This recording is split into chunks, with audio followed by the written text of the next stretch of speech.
Presyo kan kada kilo nin karneng manok sa Naga City People's Mall nag-umento huli subuot sa dikit na nag-aabot na supply. Mantang presyo kan karneng urig mantinido. Uyan report. Pirangal daw makalis ang pagsabat sa bagong taon. Nag-umento ngunyan ang presyo kan karning manok sa merkado publiko kan syudad ni Naga.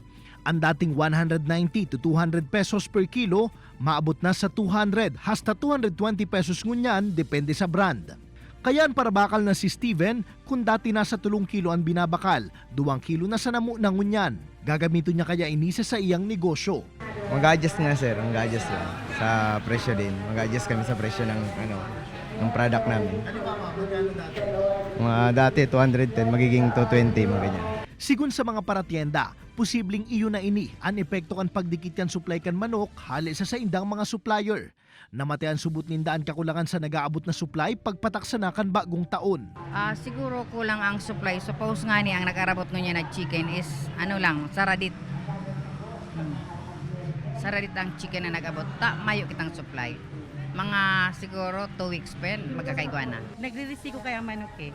Kaya kumbaga kami man, natas man kami dikit lang. Pero pag nagbigla man silang baba, bigla man kaming baba. Tada kulong supply, sa kakaipuan man benta. Sa ibong nalado, mantinido man ngunyan sa 290 hasta 300 pesos ang kada kilo kan karning urig.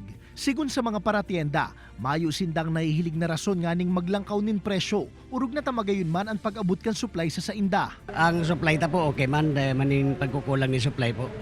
Saka ang karne ta po, ining mga fresh na ining karne, local lang po ini. Padagos ta pamang pigkukuan lado kan Department of Agriculture manungod sa subot dikit na supply kan manok sa probinsya. Kay Bana si Gerald Gandia, Jesse Cruzat, Balitang Bicolandia.